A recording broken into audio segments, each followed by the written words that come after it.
One viewer, welcome.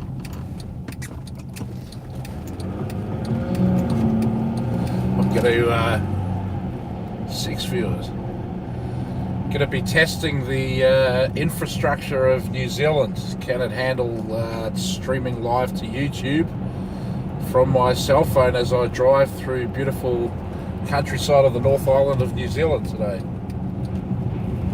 So can everybody hear me okay? Can you please let me know in the chat if you can hear audio? Howdy, Teenage FBI, thanks for tuning in. One, take it one's good, alright. Yeah, Bay of Islands is very beautiful. Wow, see those mountains there? Nice. So yeah, first we go through a town called Whangarei, which is probably the largest centre north of Auckland. Auckland, where I live, is about, I don't know, 1.5, 2 million people. I'll change the suspension setting, see if it stops wobbling. Seems like there's a bit of a shake there. Yeah, Whangarei is probably more like, I don't know, 50,000 people, 100,000 people, so pretty small town. A little bit smaller maybe than Santa Rosa, north of San Francisco, if you're familiar with the Bay Area. And they're thinking about making that the port for New Zealand for all of the container ships. At the moment, the main port is in Auckland, and it's prime real estate downtown on the waterfront.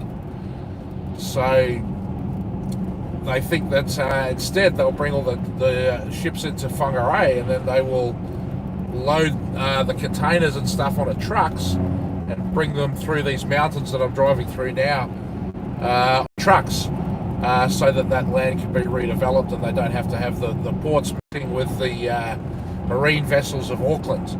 Auckland's known as the city of sails, and we have the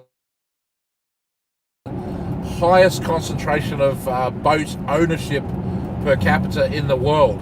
There's about as many boats in Auckland as there is in the San Francisco Bay Area, including Sacramento, Delta, the surrounding areas.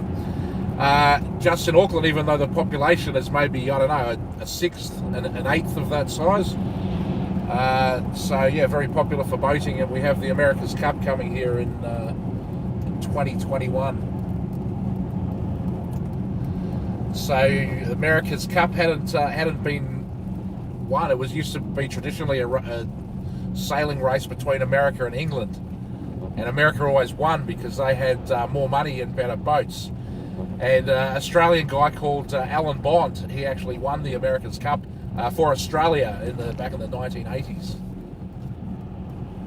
And then New Zealand won it in 2000, and I think again in 2004, which means that they had the America's Cup in Auckland. And if anyone was in San Francisco, they had one there not too long ago. I think it was 2016, 2015, maybe right before I left San Francisco anyway. And people weren't too excited about it until America started winning at the last minute. The Oracle team, led by Larry Ellison, but the team was run by a New Zealander, a guy called Russell Coots, and a lot of Kiwi guys in the team, including 2 aerospace engineers from Boeing. That they got in there at the last minute with some highly advanced, precise sensor data related to the wind conditions that was fed into the way the sails were managed on these hydrofoils, and Oracle was able to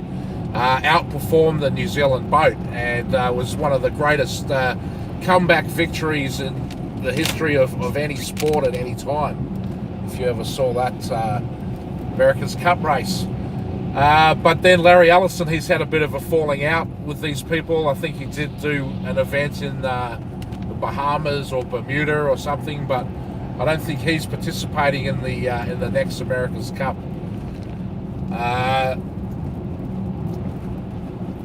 But when they had it in Auckland, it completely transformed the city. They built this whole waterfront area called the Viaduct Basin, and all the billionaires could pull their super yachts right up into the city and park at stern too, kind of like they do at Monaco for the Grand Prix.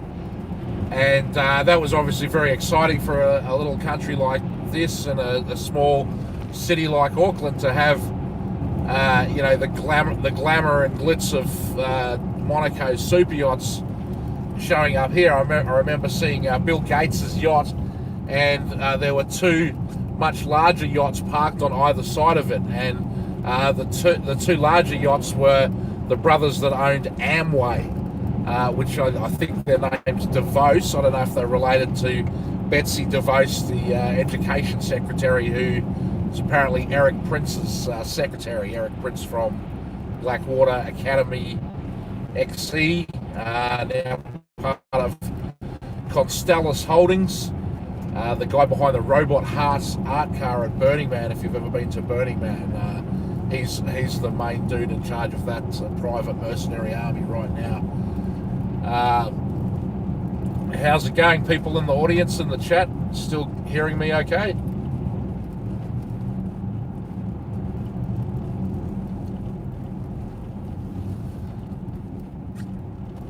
So you see in front of us Armour Guard, the Volkswagen. That's like what passes for an armoured car in New Zealand. We don't really have very big security concerns here.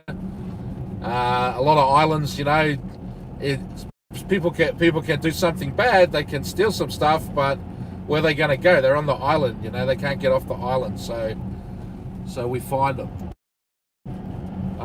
Great, thanks everyone.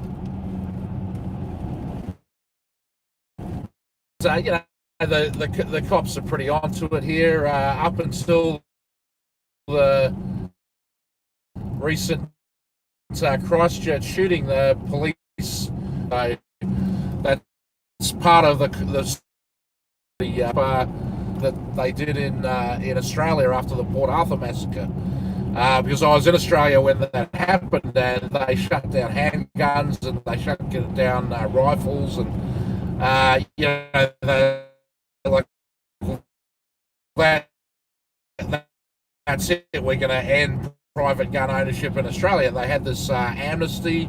People could just come. Yes, I think I actually went and got my firearms license after all that happened, and I was out in the countryside of Melbourne. I owned a pretty big forest property out there, and I went to the police station to get this firearms license, and they told me that we were in District 8. So there's at least 8 different districts in around the city of Melbourne, which is a city of about 4 million people. And in District 8, it was mostly more rural properties. It wasn't really like the suburbs, it was more sort of small farms and vineyards and stuff like that. And there were 55,000 long guns in this District 8. So you could say the population of Melbourne, 4 million, divided by an eighth, 500,000, 55,000 guns. Am I back? Let me know if I'm back. Said trying to reconnect. Maybe the cops had a jammer. It's a beautiful river we just crossed over. I don't know if you saw any of that.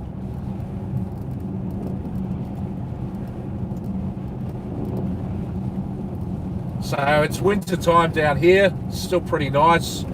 I'm driving north, which means the weather will get better as we're going closer to the equator. Kind of like if you're in the US and you drive south. The further south you drive, the warmer it gets. So here, the further north. And yeah, we're driving on the wrong side of the road. I'm very used to it by now. I've been to probably about 90 countries around the world, and I love to drive. I've driven across the US probably 3 times. I've driven through 43 states of the 50 states, and I particularly love to drive in Europe, Switzerland, Austria, the autobahns of Germany, France, Italy, Spain. It's all just spectacular, and you can open it up. If you're in Italy, I was doing 170 kilometers an hour on the freeway in Italy, was like was just over 100, 110 miles an hour maybe, and these cops come up behind me, and I was like, oh shit, I'm busted. And they went behind me a little bit. They did nothing, and I wondered why they weren't overtaking me, because they had come up going faster than me. And all of a sudden, two Ferraris came belting past. We're in the middle lane, and this was in the fast lane. And they must have been doing, easily 130, 140 miles an hour, like bam, bam, straight past the cops. And the cops didn't do shit. They just let them go. And then once the Ferraris were out of the way, then they pulled over to overtake me, doing my slow speed of 110, So I like driving places like that. But New Zealand and Australia, it's more of a police state here, there's cameras everywhere, there's undercover cops. In Australia, I was in the state of Victoria for 20 years, living in Melbourne, which is a fantastic city, one of the best cities in the world for sure. But they got to the point there where your trash can, the police would make fake trash cans with cameras in them and put them down on streets, trying to catch people speeding in suburban streets and stuff like that. So California, I lived there a very long time, probably nearly 20 years all up, and there's definitely drones around San Francisco, whether you see them or not, around the city, and also if you're out on the freeway on the 5. But different parts of America, it's interesting as you drive around the way the speed limits change, and Utah and Arizona, New Mexico, I remember out there being able to drive quite a bit faster. But when it says 70 here on the road, that's kilometers an hour. That's not miles an hour. So that's like 40. Do 40 through these small country towns.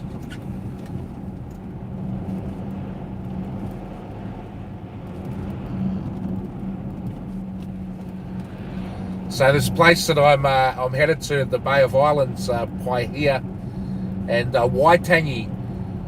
It's the place where the indigenous people of New Zealand, the Maoris, they signed the treaty with the Pakeha, which is what they call the white men.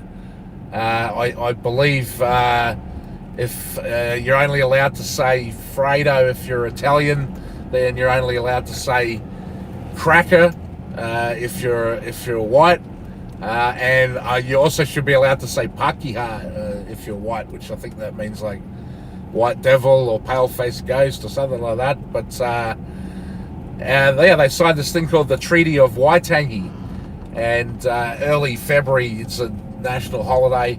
In Australia, they have Australia Day, and there's a lot of tension in Australia about it. It should be called Sorry Day, because really the white people have treated the Aborigines of Australia appallingly, really pretty badly. But in New Zealand, it's been a different approach. I mean, in this treaty of surrender, they said, listen, we're not going to fight as long as we can have all the fish in the sea and all the birds in the sky. The fish of the sea and the fowl of the air was, I believe, the wording. And so they have quite cleverly interpreted that to include radio spectrum. And everything these days is radio spectrum. What we're doing now, streaming YouTube on a cell phone, internet, mobile communications,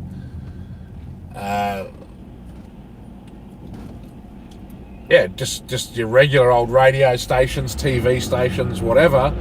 They're like, well, you said right here in that treaty, it's ours. We can have our possession of it. So they've sort of been trying to turn the terms of that treaty into independent financial wealth for the different Maori tribes called the iwi.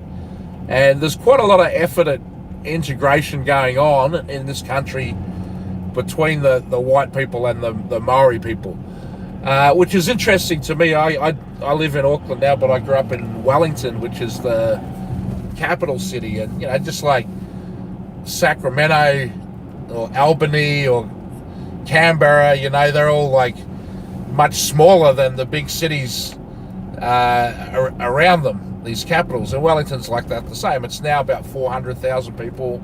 When I grew up, maybe 300, 350,000. So really a small town by most people's standards, and there's a lot of racial tension there. And when I left New Zealand in 1993 and moved to Australia, the LA riots had just happened with Rodney King. And if no one's heard of that story before, he was, I think, a truck driver that was beaten up by the cops, and there was video of it, and that triggered people to like burn down, major parts of Los Angeles and be on the street, like literally rioting. It was racial tensions really flared up, and were they stirred up and amped up by provocateurs as part of a govlap? I don't have any evidence for that, but I also haven't really looked into it. I bet if you did look into that, especially now that things are coming out more readily from FOIA, that's got to be at least 25 years ago. So yeah, I don't know, maybe by now someone has looked into that and seen if it was all the tensions were stoked or not, but I'd put money that they were. But I was looking at that and I was thinking, shit, this could happen in New Zealand tomorrow, man. Like where I grew up in Wellington, I wasn't always in the nicest part of town. Towards the end of my high school years, we lived in a pretty nice part of town, but we were a middle class family, really, and sometimes at school with some fairly rough people, like there'd be stabbings in school and stuff like that. Fuck, is the camera getting blocked by something?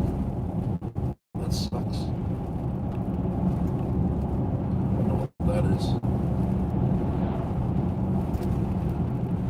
is. So yeah, there was a lot of tension when I left, and then you go to Australia, like Melbourne is just an absolute melting pot. It's like New York, like you'll see people walking down the street in burqas, and right next to them you'll see people walking down the street in Orthodox Jewish, with the hat and the sideburns and everything like that. And everyone just gets along, everyone brings something to the culture. People come to Australia, they're generally happy to be in Australia because it's pretty awesome. Life is good over there. Life is good here as well. It's here I think it rains more, and it's smaller, so you kind of have to work a bit harder to get ahead, and it kind of forces you to think more globally. Australia is such a vast country that you could get away with never leaving Australia, and there's people I know who have lived in Melbourne their whole life and never left Melbourne, which is crazy, but